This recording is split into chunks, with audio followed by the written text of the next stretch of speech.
अस्सलाम वालेकुम guys, this is Samar from यंजूज़। So finally wait is over और पीएमसी ने अनाउंसमेंट कर दिया है।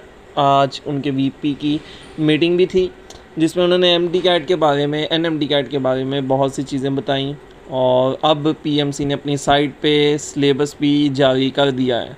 तो आए सबसे पहले अब पाकिस्तान मेडिकल कमीशन की तरफ से दिए गए कुछ पॉइंट्स की तरफ चलते हैं जो कि इम्पॉर्टेंट हैं इस साल के एनएमडी कैट के लिए। और ये वीडियो इंशाल्लाह आपको बहुत हेल्पफुल रहेगी, तो अपने दोस्तों से भी इंशाल्लाह ये वीडियो लाजमी शेयर कीजिएगा और चैनल को यार लाजमी सब्सक्राइब कीजिएगा। प्लीज़ प्लीज़ प्लीज़ एक हम्बल रिक्वेस्ट है। तो आए वीडियो की तरफ चलते हैं बगैर वक्त ज़ाया किए हुए।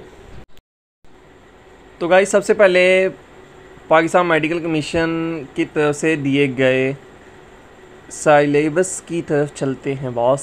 चले आए, जिसका इंतज़ार था वो ख़त्म हुआ। खैर, पाकिस्तान मेडिकल कमीशन की तरफ से ये सिलेबस है। Medical and dental colleges admission test MD CAT 2021, biology, chemistry, physics, English and logical reasoning. तो सेक्शन इन्होंने ये दिए हैं, टॉपिक्स आगे दिए हैं, ठीक है। तो हम आगे चलते हैं। पहला सेक्शन है, in order to standardise the admission process the Pakistan medical had decided to conduct a uniform admission test for all medical and dental institutions in Pakistan. This will ensure that all candidates are given equal opportunity, ठीक है। तो ये चीज़ें आपने वो पढ़ लेनी है, मैं नीचे लिंक इंशाल्लाह दे दूँगा, ठीक है। अच्छा, खैर टोटल MCQs है इस दफ़ा 210 और ड्यूरेशन ऑफ एमडी कैट है 3.5 घंटे। फॉर्मेट कैसे होगा, कंप्यूटर बेस्ड MCQs होंगे। मिनिमम मार्क्स पासिंग कितने हैं 65% और नो नेगेटिव मार्किंग, ओके। उसके बाद है सब्जेक्ट और वेटेज। बायोलॉजी में परसेंटेज है 32% बायोलॉजी की वेटेज है, केमिस्ट्री की 26.5%, फिजिक्स की 26.5%, इंग्लिश की 10% और लॉजिकल रीजनिंग की 5। नंबर ऑफ MCQs की तरफ चलते हैं। बायोलॉजी के 68 MCQs, केमिस्ट्री के 56 हैं, फिजिक्स के 56 हैं, इंग्लिश के 20 हैं और लॉजिकल रीजनिंग के 10। टोटल MCQs कितने हो गए हैं 210 MCQs। जो परसेंटेज थी उसका मतलब था कि कितने कितने परसेंट है एक एक सब्जेक्ट ना एमडी कैट में। खैर, डिफ़िकल्टी लेवल्स ऑफ MCQs है। इजी कितने हैं 20% इजी MCQs आएंगे, 60% मॉडरेट और 20% कितने आएंगे hard. In biology, chemistry and physics section 70% question will be recall and 30% will be application level.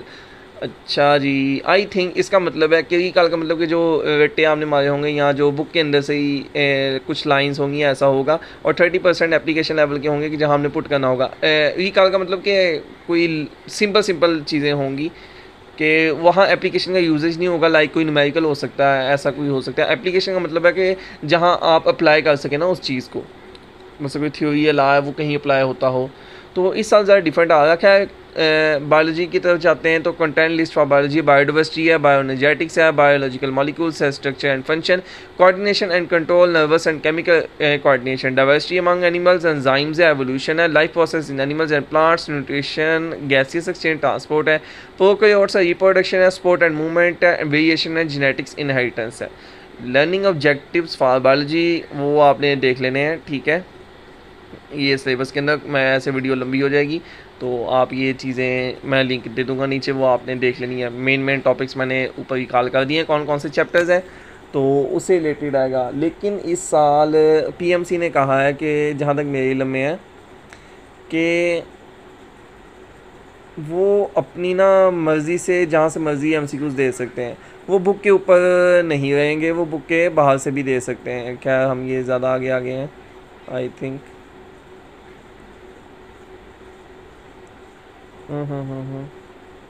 Okay, तो केमिस्ट्री की तरफ हम चलते हैं। Introduction to fundamental concepts of chemistry, atomic structure, gases, liquid, solids, chemical equilibrium है, reaction kinetics है, thermochemistry and energetics of chemical reactions है, electrochemistry है, केमिकल बॉन्डिंग है, S&P ब्लॉक एलिमेंट्स है, ट्रांजिशन एलिमेंट्स है, fundamental principles of organic chemistry है, chemistry of hydrocarbons है, alkyl halides है, अल्कोहल्स एंड फिनोल्स वाला है, एल्डिहाइड्स एंड कीटोन्स है, कार्बोक्सिलिक एसिड और मैक्रोमोलिक्यूल्स हैं।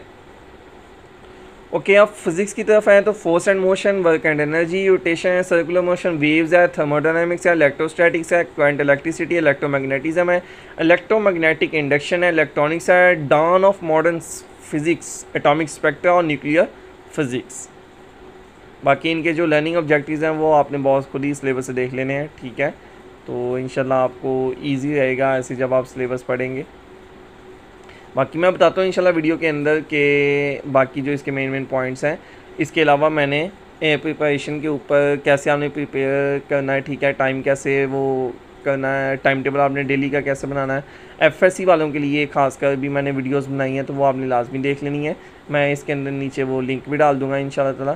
तो आप यहाँ इसके एंड स्क्रीन के ऊपर कुछ का प्लेलिस्ट या कोई ऐसा सीन करूँगा कि जहाँ से आप इजीली जाके देख सकें वो वीडियोस। अच्छा, उसके बाद इंग्लिश की बात कर लें। The aim of English section of MD-CAT is to measure the applicant skills in English language and to evaluate how prepared they are for undertaking graduate studies in medicine in English. The test applies a common standard to everyone to be able to evaluate the preparation of the applicants from different sectors, regions, and socio-economic backgrounds.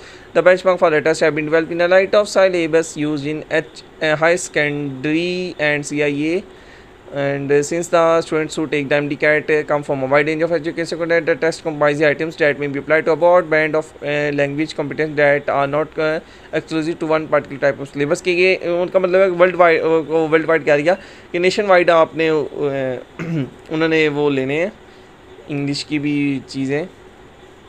अच्छा, comprehend की vocabulary है, ठीक है। उसके बाद demonstrate control of tenses and sentence structure है। Ability to differentiate between correct and incorrect structure of sentence and use of writing conventions of spelling, capitalization, punctuation वाला है। Demonstrate correct use of subject verb agreement of articles and preposition। मैंने ये MD-CAT के ऊपर भी English के ऊपर भी कुछ लेक्चर्स अपलोड किए हुए हैं, वो भी आप देख सकते हैं। Demonstrate ability to identify mistakes in sentences, short written text, these errors could be inappropriate word order, vocabulary, okay। Demonstrate ability to comprehend short written text and select the most appropriate responses। Okay उसके बाद logical reasoning जो इस साल के नया है, ठीक है। इसमें क्या है कि क्रिटिकल थिंकिंग क्या है, लेटर एंड सिंबल सीरीज है, logical deduction, logical problems, cause of action, cause and effect. Basically ये कंसेप्चुअल सवाल होंगे, ठीक है। तो लाइक आपके सामने दिया है कि look carefully at the sequence of symbol to find the pattern, select correct pattern. वो E है, M है, फिर E ऊपर E है, अब आगे कौन सा आएगा। तो इसमें आई थिंक ऑप्शन बनता है जो कि 3 ऑप्शन, इसमें आई थिंक 3 ऑप्शन बनता है इसका, ये वाला ये ऑप्शन बनता है। कॉज ये देखिए M नीचे है, इधर भी M नीचे है, ठीक है। इधर M ऊपर को है और इधर M नीचे था तो ये तीनों नीचे थे, इधर M ऊपर था तो ये तीनों ऊपर होंगे। तो ये 3 ऑप्शन इसका बनता है। क्या है ये लेटर से सिंबल सीरीज का था। उसके बाद है Ahmed company has been successful for the past 5 years। Reported profits have been rising each year with 2018 being the strongest year yet. To celebrates Ahmed treated his staff to a meal at a 5-star restaurant in a city. Rich Ahmed staffs are happy. Ahmed's company performed well in 2017। क्या करना है, read the following passage and side whether, sorry ये चीज़ आपने पहले सबसे लाजमी देखनी है, ठीक है। ये क्रिटिकल थिंकिंग है। 2 है प्रोबेबली 2 इनसफिशिएंट डाटा से ट्रू और फॉल्स, प्रोबेबली फॉल्स, आप false based purely on information in the. तो हमने इसके ऊपर बताना है कि 2 है या प्रोबेबली 2 है, फॉल्स है या प्रोबेबली फॉल्स है, ओके। जो डाटा उन्होंने दिया होगा कि कौन सा इसमें। लाइक अहमद कंपनी सक्सेसफुल है पास्ट ये 5 ईयर, ठीक है। Reported profit have been rising है, ठीक है, each year with 2018 being the strongest year. To celebrate Ahmed treated his staff to a meal at 5-star restaurant in the city. तो Ahmed rich है, ठीक है। Ahmed staffs are happy. Ahmad company perform well in 2017, नहीं ये नहीं है, ये तो प्रोबेबली फॉल्स, यानी नंबर 3 है, प्रोबेबली फॉल्स है, ठीक है। वैसे तो उसने 5 पास्ट ईयर्स में एक किस्म का परफॉर्म किया है, लेकिन 2017 ही 2018 के ने सबसे ज़्यादा अच्छा परफॉर्म किया। 2017 में परफॉर्म किया होगा लेकिन बहुत ज़्यादा अच्छा नहीं परफॉर्म किया, परफॉर्म वेल लिखा ना। तो Ahmed company perform well in 2017, नहीं आई थिंक ये भी 2 है क्योंकि उसने पास्ट 5 ईयर्स का उसमें कह दिया सक्सेसफुल है ये पास्ट 5 ईयर्स। तो यानी कि 2017 के नबी फिज़ा उसने अच्छा परफॉर्म किया होगा, बाकी 2018 में तो बहुत अच्छा परफॉर्म किया है ना। तो आई थिंक इसमें तीनों ही ठीक नज़र आ रहे हैं, ठीक है। 3 के अंदर कन्फ्यूजन है, तो बाकी तो सही है। अहमद रीच है, जाहिर बात है। अहमद स्टाफ हैप्पी है। Ahmed stated staff to a meal at a 5-star, जाहिर जब आप 5-star रेस्टोरेंट के अंदर किसी को दोगे मील तो वो खुशी होगा। खैर इसी तरह ये आगे लॉजिकल डिडक्शंस हैं। There is a family of 6 person, ठीक है। They profession are teacher, writer actor, singer, dancer, lawyer but not specific in the same order. G is a teacher, G is a dancer, B is neither writer nor actor, E is not from the formation given by titles who among them has a profession of liar. The professions are teacher, writer, actor, dancer and liar but not respectively in the same order. G teacher है, Z dancer है, B is neither, E is neither singer nor liar, T is an actor, J is a liar. तो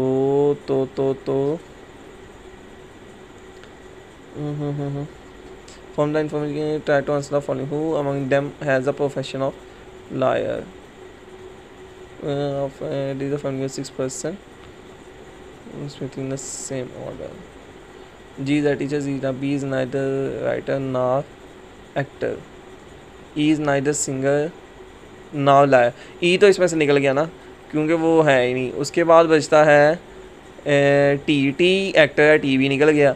उसके बाद बचता है B क्या है, B is neither writer nor actor. आप वहाँ देखें ना, ये लिखा B is neither actor nor वो राइटर, तो बी लायर हो सकता है।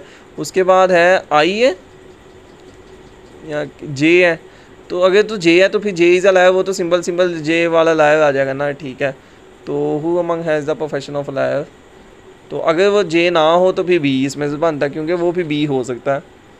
Relation between statements are used in a precise manner to make conclusion that are meant by the statement of relation. Logical tradition type of using it as a secondary ability to use structure thinking to platform.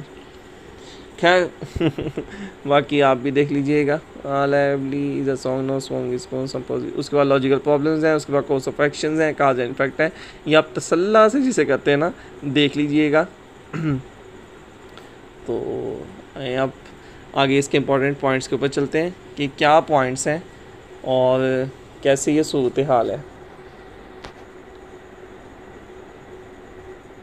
अच्छा, तो important points में ये मोहम्मद रेहान है, ये एक step में जानने वाले हैं, तो उन्होंने ये स्टेटस लगाया हुआ था इसका, मोहम्मद रेहान का। खैर, all points from the today's press conference है। First time online entry test at national level होने जा रहा है। टेस्ट डेट 30 अगस्त से 30 सितंबर है, यानी रोज़ एक टेस्ट, 2 टेस्ट होंगे आई थिंक, 30 दिन चलेंगे, यानी 60 टेस्ट होंगे रोज़ के 2। Will upload syllabus on PMC website today, ये मैंने आपको सिलेबस दिखा दिया है। Registration will open from tomorrow, 5 जून से रजिस्ट्रेशन स्टार्ट होगी। PMC will provide tutorial for the students guidance, ठीक है। 15 जुलाई 2021 लास्ट डेट फॉर रजिस्ट्रेशन, 15 जुलाई के बाद रजिस्ट्रेशन हो जाएगी close. After 15 July student can select their centre and 3 optional dates for test. वो उसके 15 जुलाई के बाद वो अपना सेंटर का एक, जहाँ जिस सिटी में वो सेंटर डालना चाहते हैं वो चूज़ करेंगे, और 3 ऑप्शनल डेट्स, 3 दिन वो कोई भी टेस्ट के रख सकते हैं कि कौन से 3 दिन में वो एक किस्म का आना चाहते हैं उसके अंदर। लाइक वो कौन तीनों में से फिर कोई एक दिन उनका डिसाइड हो जाएगा कि फ़लाँ दिन वो चले जाएँ। लाइक उन्हें 3 दिन तो उन्हें सेलेक्ट करना अपनी मर्ज़ी के, जो उन्हें सूटेबल रखते हैं कि जिस दिन वो टेस्ट देना चाहते हैं। खैर, उसके बाद है first time in the history students will select date according to the convenience, ठीक है। इससे schedule of exam date is also given to students, schedule of exam date also given to students, ठीक है। NUMS is about to open their registration very soon. Aga Khan already open. Other medical colleges will also open up to 30th June 2021. Colleges will open 1 merit list, एक merit list for poor student. National scholarship fund by PMC is ideal opportunity, ये बहुत अच्छी बात है कि कोई scholarship है जो पुअर स्टूडेंट्स हैं वो इससे फ़ायदा उठा सकते हैं। No selection criteria weightage will be finalized by PMC but for government medical colleges 50% MDCAT will count. कम अज़ कम 50% एनएमडी कैट को उन्हें लाजमी काउंट करना होगा। बाकी सूबाई हुकूमतों के ऊपर है कि वो 60% एमडी कैट को ले जाएँ या 100% ले जाएँ, लेकिन कम अज़ कम 50% से नीचे नहीं वो लेके आ सकते। यहाँ एफएससी को वो 20% रखें, 50% रखें, मैट्रिक इंक्लूड करते नहीं करते वो उनकी मर्ज़ी है। 65% passing marks for NMD CAT, इसमें या पास क्या होना है, खैर छोड़ें। 5 subjects including biology, chemistry, physics, English and logical reasoning बात हो गई है। असल में पास की मैंने इसलिए बात की कि इसका तो मेरिट ही बहुत 70-80 तक तो प्राइवेट का भी आई थिंक अब लगता है ना 70-80 के आसपास। तो 65% पासिंग मार्क्स, उसने अगर 67 भी ले लिए तो उसने किधर को जाना है, प्राइवेट में भी आई थिंक न्यू से एडमिशन मिलना। तो बाकी साल देखो क्या होता है। Best of luck for all of you guys, तो दुआ में याद रखिएगा। और बाकी भी मेरी जो वीडियोस वगैरह हैं वो एक दफ़ा विज़िट लाजमी का लीजिएगा। इंशाल्लाह उम्मीद है कि आपको फ़ायदा होगा। अपने लिए दुआ करें, हम सबके लिए दुआ करें, मेरे लिए दुआ करें। अपना ख्याल रखिएगा। अल्लाह हाफिज़।